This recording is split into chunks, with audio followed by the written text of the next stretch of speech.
Boys and girls, ladies and gentlemen, children of all ages, this is Jesse with the Common Nerd, bringing you pop culture and all things nerdy through a common sense lens. And I love me some parody out there, boys and girls. I think parody is absolutely hilarious.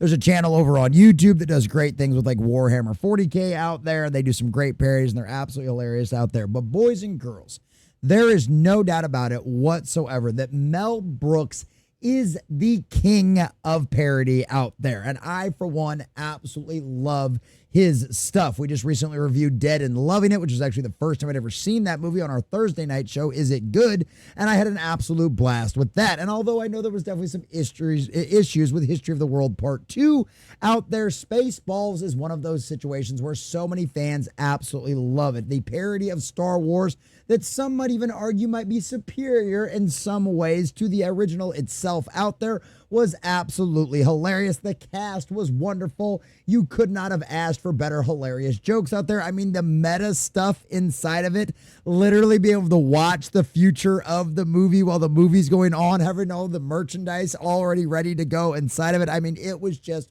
wonderful. Mel Brooks is an absolute masterful genius. So may the Swartz be with you, because boys and girls, it looks like we're getting the rise of the Swartz.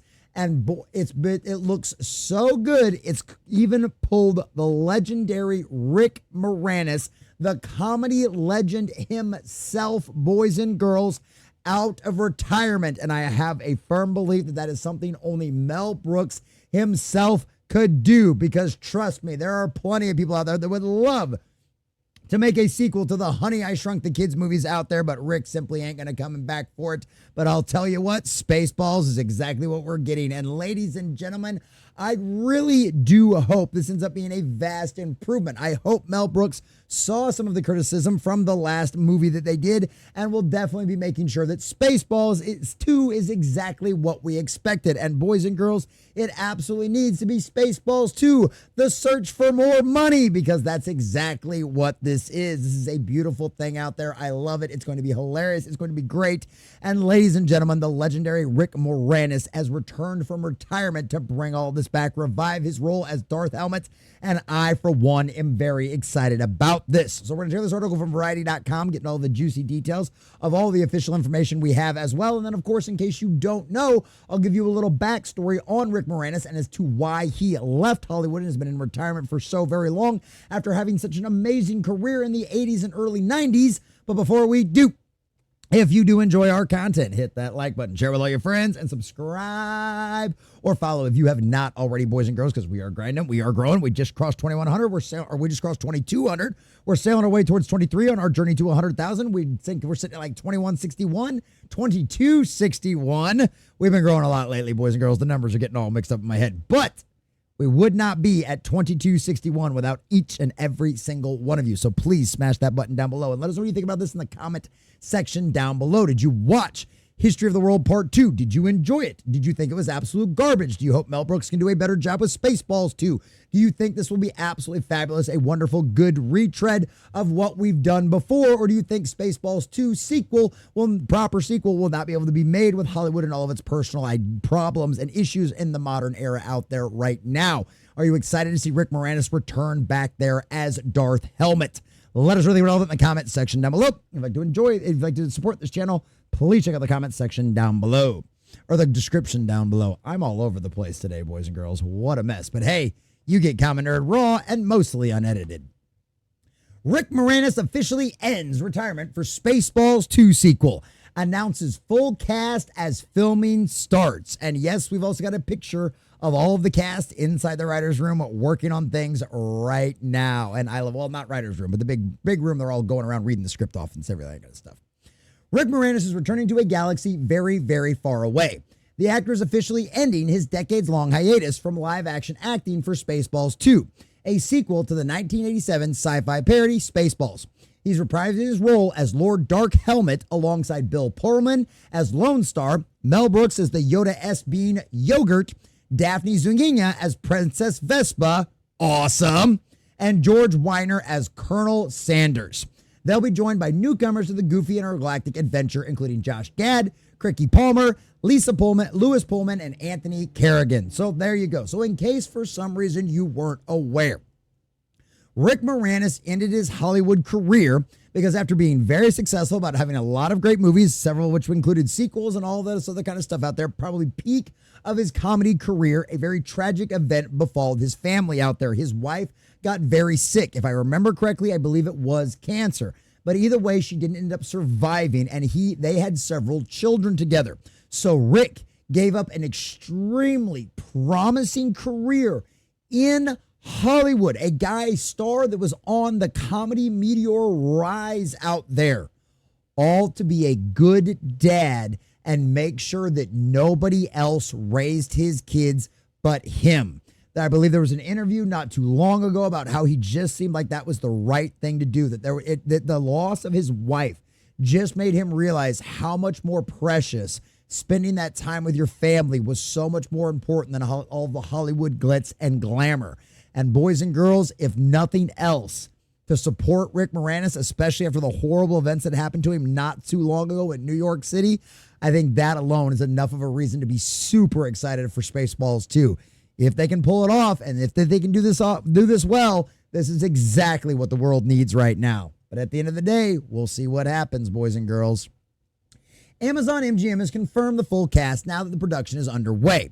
The studio also shared a behind-the-scenes photo of the stars, writers, and director at a table read. Spaceballs 2 is aiming to land in theaters in 2027. So let's go ahead and look at the full picture out here as well.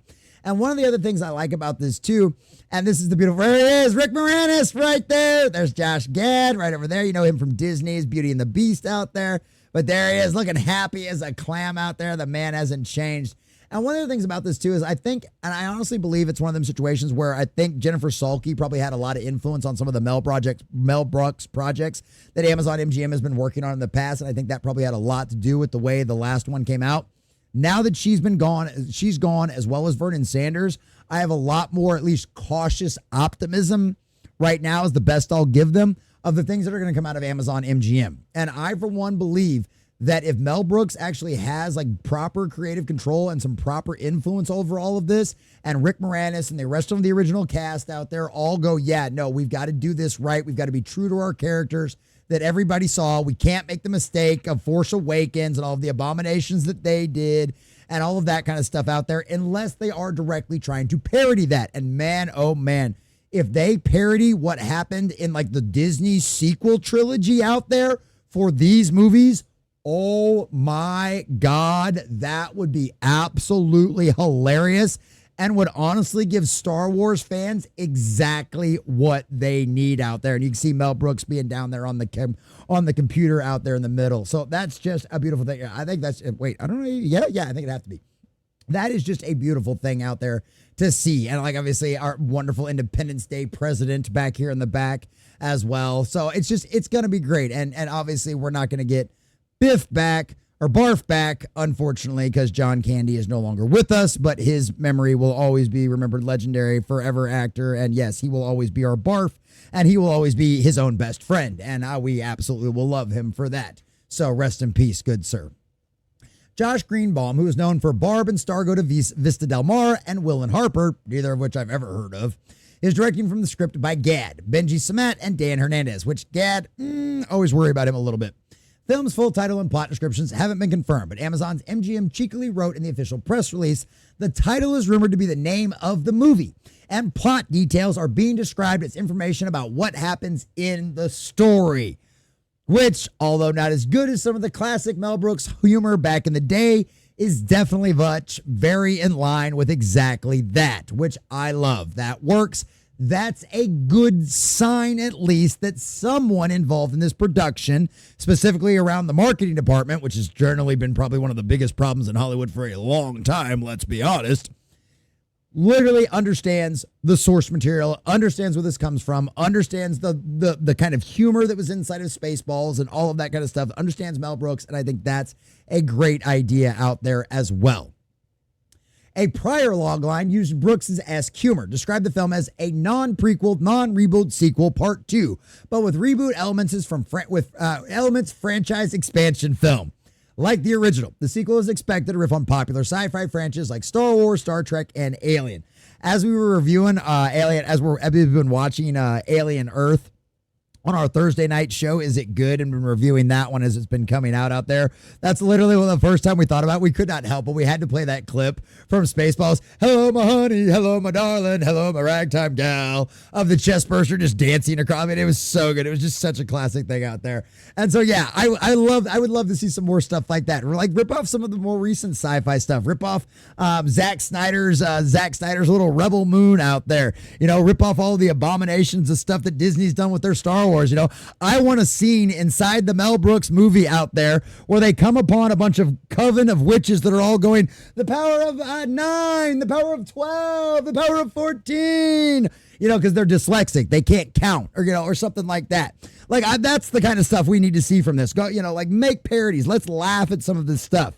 You know, and hopefully Mel Brooks and hopefully the people involved, and since Jeff Bezos really doesn't like his competition out there, hopefully they're all willing to make those kind of jokes and take those kind of shots, because that's exactly what you need to make a parody like this properly good. Let's laugh. Let's ridicule some of the incredibly stupid storytelling tropes that Hollywood has come up with over the last few years and give us a proper, well-deserved sequel to Spaceballs out there, because that's what the fans need. Moranis is best known for comedies like Ghostbusters, Little Shop of Horrors, which I absolutely love. Oh, that one's so good. And of course, the classic Honey, I Shrunk the Kids. I watched every one of those sequels. Those are movies I saw several times as a kid, but I mean, Ghostbusters, yeah. How many times have we all rewatched those ones right there? And yeah, Little Shop of Horrors, even if you don't like musicals, guys, it's phenomenal. You're going to love it. And you literally have a guy, you have Rick Moranis chopping up a giant beast with an axe at the end. Like, you need to see Little Shop of Horrors if you have not. He took a long break from walking after his wife, Ann Bileski, died of cancer in 1991. Moranis had plans to return to the screen in 2020 for another sequel, Honey, I Shrunk the Kids, but the projection was put indefinitely on hold due to the coup. Though he's voiced characters since, Moranis hasn't appeared on film since 1997's Honey, We Shrunk Ourselves. Brooks 99 is the comedy legend behind the classics such as The Producers, Blazing Saddles, Young Frankenstein, History of the World Part 1. He directed and co-wrote the original Spaceballs and will serve as producer to the sequel. So there we go. So it looks like they're shooting for a 2027 release. I hope they do a proper theatrical release for this, but I'm just excited to see Rick Moranis back, right? I love Mick Moranis. He's an incredible actor. He's comedy genius. And this guy is just have such a wonderful story about his, you know, one of the few people out there who was willing to give up all of their Hollywood glitz and glamour and everything else and the love and the acclaim and the fame to just go home and be a family man, to take care of his family, to remember the fact that family is indeed first, and it should always be the priority in the decisions you make throughout your life. And that's one of the things out there that I absolutely love about Rick Moranis. And so even if Spaceballs 2 ends up being an absolute abomination, it ends up even having Jennifer Salke stink all over it, even though the Wicked Witch of MGM has already been fired and is gone now, I still am probably going to watch this. I'm still going to give it a shot. And if they put it out in theaters, I mean, how could we not go see Spaceballs 2? And we'll know a lot more when the first trailer comes out, right? Because we'll end up knowing stuff. They'll end up keeping wanting to make jokes. They're not going to want, they're going to have, I'd imagine if they're smart, which it sounds like so far they are with the marketing, they're going to have complete and total parody throughout this whole thing out there. And you're going to have the marketing out there is going to be parody. It's going to be jokes. And so it sounds like, if nothing else, we're in for a really fun marketing ride with Spaceballs 2. And hopefully, especially with the return of Rick Moranis and so many of the original cast out there, will get us an actual proper sequels. Because, boys and girls, this is something that was promised to us in the original Spaceballs movie. And we waited, 30 years at this point? Mel Brooks, sir, you legend, you absolute mastercraft of comedy parody genius out there. Do not let MGM Amazon screw this up. Give the fans the proper parody sequel we need to arguably, if not the most legendary sci-fi parody of all time. Because, boys and girls, Spaceballs was an absolute blast. Hopefully Spaceballs 2 will be the exact same, especially after all the activist purge over there at MGM Amazon. Because, boys and girls, parody is exactly what the world needs, especially considering how bad the state of actual Star Wars is these days. So, ladies and gentlemen, boys and girls, let's all hope and pray that the Schwartz is indeed with us on this one, and that Amazon and MZM actually keep all of this proper, because if they don't, we will know what happened. Ladies and gentlemen, may the Schwartz be with you. I don't care if yours is bigger than mine or not. A big shout out to all of our subscribers and members out there. Thanks for watching, and make sure you guys like and subscribe if you have not already.